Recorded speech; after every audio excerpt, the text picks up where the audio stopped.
So we're recapping what we've done so far. So who remembers who this person? Raise your hand if you remember who this person is. Angie? Samuel, exactly. And who remembers these two hoodlums? Griffin. Shh.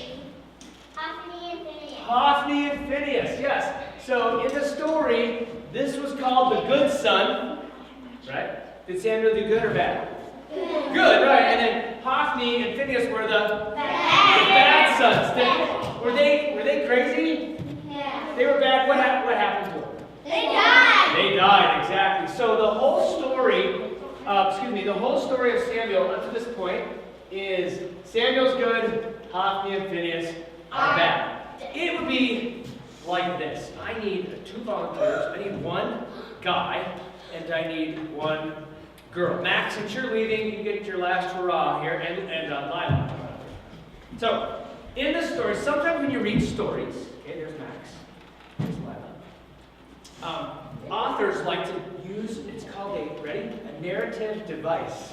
It's a special way of writing that it's called comparing and contrasting. So, let's all look at Max and Lila. And what about them is the same? So compare. What is the same? Not what's different. What is the same? Sam. They're both nice. They're both nice. At least. They're both humans. They're humans. Good job. Helen. They're both people. They're both people. Okay. They both have teeth. They both have teeth. Xander. They're both human beings. They're both human beings. Jeremiah. They both have black on them. They both have black on them. Good. Aaron. They both have hair. Hair. That's incredible. We'll get into contrast in a minute. They both have hair. Think about what that might be different too in a second. And last one, Abigail. They both have ears. They both have ears. Okay, now, so whenever we did the story of Samuel, and there's some things of them that are the same. They're both in Eli's house. They both are boys, right? They both are evil. They're not both evil. So what's different now? What is different about Max and Lila? Okay, now these are respectable, appropriate things, not inappropriate things. Elaine. Boy and girl. Okay, how many guys are thinking that in a second? Okay, right? What else is different between Max and Lila? Mason. Different shirts on. Okay. Sabrina. Max is wearing a hat. Lila is not. Abigail. Different hair. What? Color. Okay, Max, show us your hair. Oh, yep, they do. What else is different about their hair? Katie? Okay, he has a sweatshirt and she doesn't. Yeah, that's kind of debatable, wouldn't it be? Cole? Max's hair is short and Lila's hair is long. Right, yeah, okay, a couple more things. We'll do 2 more. How about someone who hasn't gone yet? Donnelly? I didn't get to do one. I know. Max has a sock and then Lila doesn't have Well, socks. we're not sure, are we? Let's see, let's see. Oh, she's got some. Well, what's different about their socks, Donnelly? No, they're different colors. I was going to say another thing. And She's wearing Lila is wearing shoes. Gotcha, okay, I very good. mean that. Gotcha, Donnelly. Max has freckles and she doesn't. Oh, that's a good one. All right, thanks, guys, for letting us look at you and book and tell you what's different. All right, good job. All right, so I was going to say. God wanted not a priest like Hophni and Phineas, bad ones. He wanted a faithful one who do everything that he said. And Samuel grew up and let none of God's words fall to the ground. And what happened, guys?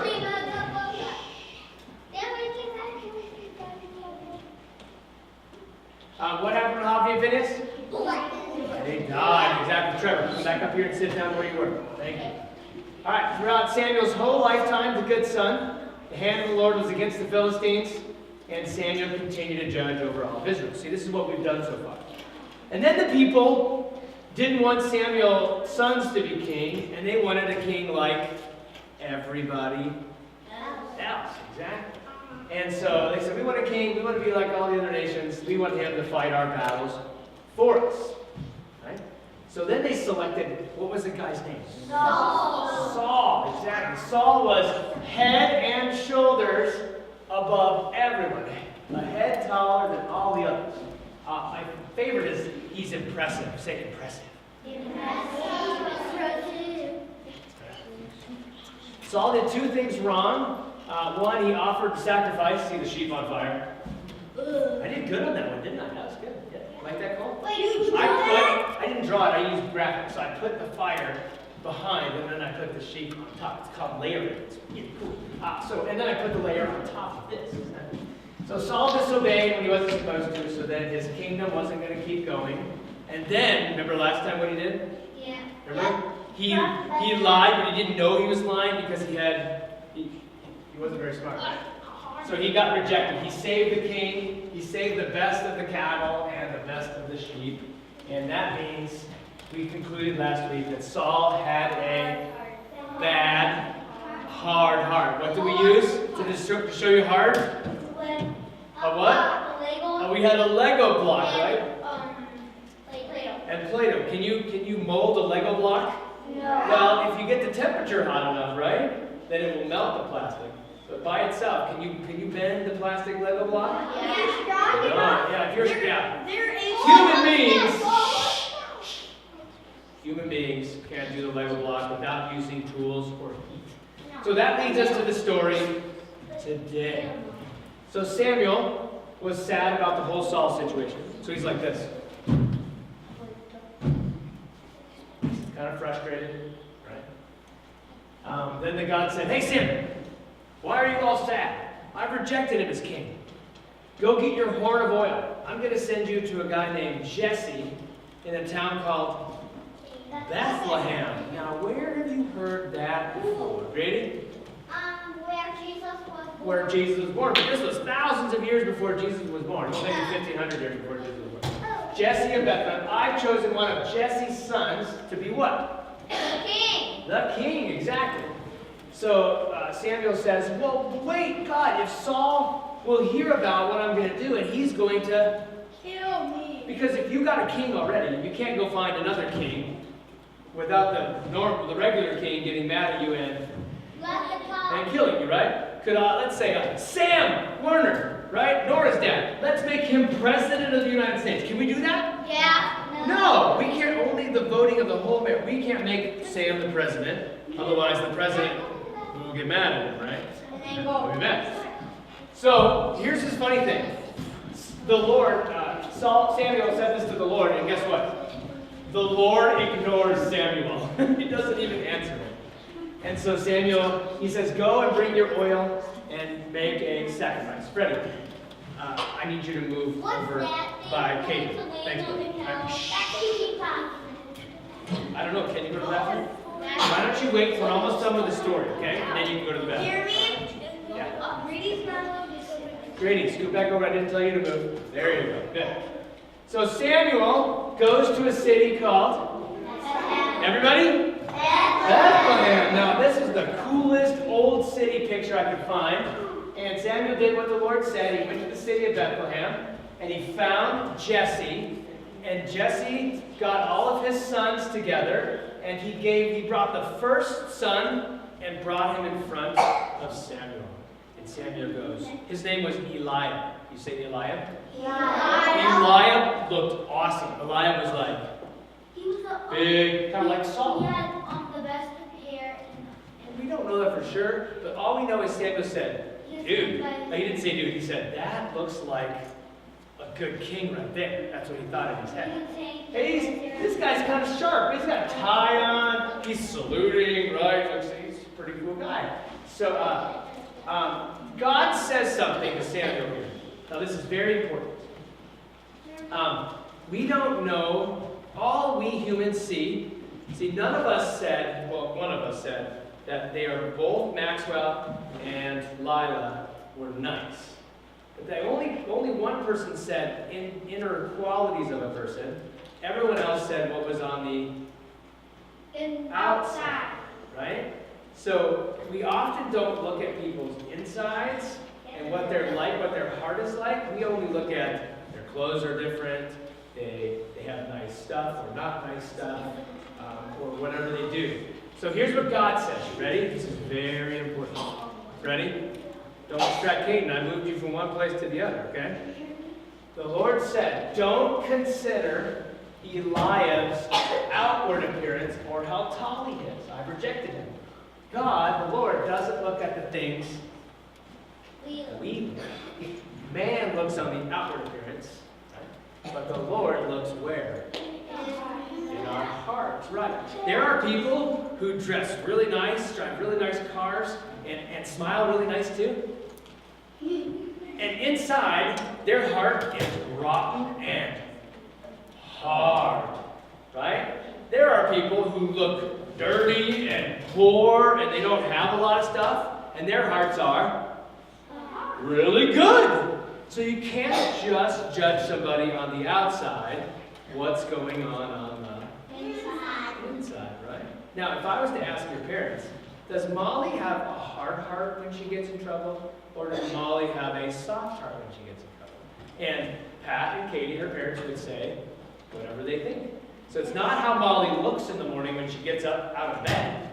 It's how Molly acts and what her behavior is like, right?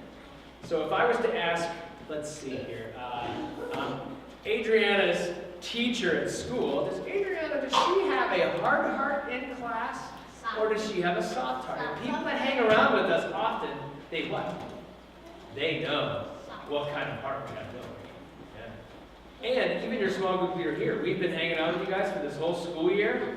Guess what? We know which one of you guys, Darren, has a hard heart or a soft heart. Right? So it's really important not just to look on the outside, Sam, but also on the inside.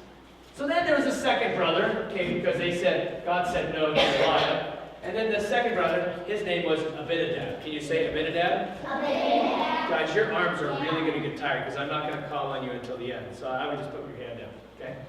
But if you want an exercise, then you can keep your hands up. That's pretty cool. So Abinadab came, and Samuel goes, God, is this the one? And God says, no. So not that one.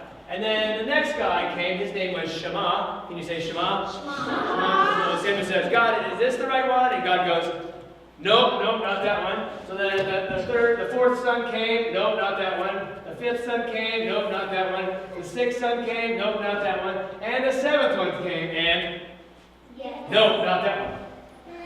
Wait a second. There's a problem. There were 7 sons that came in front of Samuel, and all of them God said, no. So did Samuel hear God wrong? Was it the different Jesse in Bethlehem? Was it the right son? Did he hear blah, blah, blah?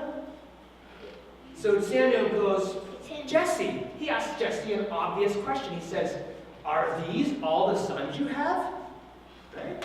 And Jesse goes, oh, well, we got this little runt, the youngest one, but he's out tending sheep. And I could just picture Samuel's face. No. To Jesse, right? Samuel's like, I said all of your sons, not just the 7 you think are the awesomest, but even the 8th one that you think isn't the awesomest. So Samuel says, send for him, and this is hilarious, we will not sit down until he arrives. So all 7 of David's brothers, who are all older, all have to stand and wait for their little runt brother to show up, who they always kick out to tend sheep. How many of you guys like your little brothers? Okay, yeah, exactly. Oh, wait, no, you don't like your little brothers. Okay. So the little brother shows up, and that's what he looks like. He is ruddy, and the story says with a fine appearance, and he has handsome features. So he's a pretty good-looking little kid, right? And God says, clicker. Rise, anoint him, he is the one. Dun, dun, dun. So we don't know his name yet, okay? So Samuel takes the oil and he he pours it over David's head. That's a sign of you being anointed. In America, when the president is sworn in, we put our hands, the president, puts a hand on the Bible and puts his left hand on the Bible, raises his right hand, right? And he solemnly swears to fulfill the duties of the country. And that's how he becomes president, right? In Israel and most other countries where there's a king, they would take oil and they would pour it over your head. Don't do this at home, please. It gets messy. Okay? Don't get your vegetable oil out of the kitchen. But oil is usually really what? Sticky. It's not sticky. Slippery, right. Your engine in your parents' car has oil in it, and the reason why is so that the engine doesn't freeze up. It keeps the engine moving, and if the oil runs out, guess what happens to your engine? It freezes. Exactly. That's the exact word. It freezes or seizes, and it doesn't work anymore. Is oil important? No. Oil is super important. So, whoops, did I click the wrong button? So he anoints anoints the kid's head with oil, and then the next part tells us his name. The Spirit of the Lord came upon who? David. In power. Now, in today's world, we make the picture of the Spirit is like a dove. So God's presence, His Spirit, showed up on who? David. On David, exactly. So now, David is the man. Oops, sorry. Oh, that's right there. What do you think his brothers think? Helen? Yeah, I imagine all his brothers are like this. What? All 7 of them are probably ticked off that their little brother got something special, right? So, remember, the story of Samuel, the whole book that we've been learning, is a story of a good son versus a bad son, comparing and contrasting between 2 different people. So, who's the king right now? Saul. And who's the next king? David. Who knows? Who are the people who knows who the next king is? Name them. Ready? Molly. David knows. Grady. Okay, Helen? Samuel knows. Abigail, hold on. Abigail, next one. That was yours, Elise. Jesse knows. Darren? God knows. Max? No? Okay, yeah. Bowden? His brother. So that's only people who know. Nobody else knows. Now, here, this makes the next part of the story. This makes the next part of the story kind of funny. So meanwhile, Saul. Now this is the next part of the story. Watch. Now the Spirit of the Lord had departed from Saul. Uh-oh. The Spirit went on David, and then what happened with Saul? It left. And an evil spirit from the Lord came to Saul, and he tormented him, which means messed with him all the time. So Saul's special people around him are like, how do we get him? How do we help him? How do we help him? Well, they discovered that anytime someone played a harp or music, then what? He would feel better. The spirit would stop messing with him. So they were like, well, who's a good harp player? Guess who is a good harp player? David! Oh my goodness, this is funny. Who knows that David is the next king? Only the people we mentioned, right? Does Saul know yet? No! So David comes in, plays the harp for Saul, and the evil spirit stops messing with Saul and leaves him alone. And Saul's like, this guy is awesome. Can we keep him? And the attendants go, well, sure, you're the king. You can do whatever you want. So Saul goes, sweet, I'm going to keep David. Remember what a king can do? A king can take your kids and make him serve him anytime he wants. That was one of the consequences of getting a king. Just like slaves. Yeah, so David is now a servant. They didn't call him slaves. A servant of who? Saul. But who is the next king? David. And Saul doesn't know. So, whenever the Spirit from God came upon Saul, from God, David would take his harp and play. Then relief would come to Saul. He would feel better. And the evil spirit would leave Saul. So Saul was like so excited about David. So, next week, the next time we do followers, which is in a couple weeks, we're going to tell a famous story, and we're going to try to do it in a real fun way. How many of you guys have ever heard the story of David and the giant Goliath? Yes! Heard of David and Goliath? Okay? The next story, I'm giving you, I'm breaking my silence, my secrecy. Next week, next time you follow, is the story of David and Goliath. So what should have happened, who should have been fighting Goliath? David. Who was the king? Saul. Oh, and how tall is Saul? He's supposed to be what? Super tall. So who's supposed to, if you have a tall king, who's supposed to fight the tall giant? Saul. But who ends up fighting the giant? You guys know the story. David does. So, and then some interesting things start to happen between David and Saul. Who's good in this? Who's the good one here? Raise your hand. David. Who's the bad one in here? Saul. So from next week, next time on, David and Saul are going to start fighting back and forth. But how do you, if you're David and you're supposed to be a good king with a good heart, how can you fight somebody who has a bad heart without having a bad heart? Whoa. Do you fight fire with fire? Or do you fight God's spirit with the evil? God's spirit Ooh, with the evil. I like it. All right, let's pray. God, let's pray. There it is, Max. We're going to pray. God, wow. Max, shh. God, Trevor, come back and sit down where you're supposed to be. Grady, stop worrying about yourself or somebody else. Okay, bow your heads. Close your eyes. God, you tell amazing stories, and it's amazing to hear how David became the next king. And help us as your people not to judge or not to look and just think about what's on the outside of people, but also what's on the inside. And let's encourage, let's encourage our friends and those around us to love you with our soft hearts instead of our hard hearts. In Jesus' name we pray. Amen. Amen. All right.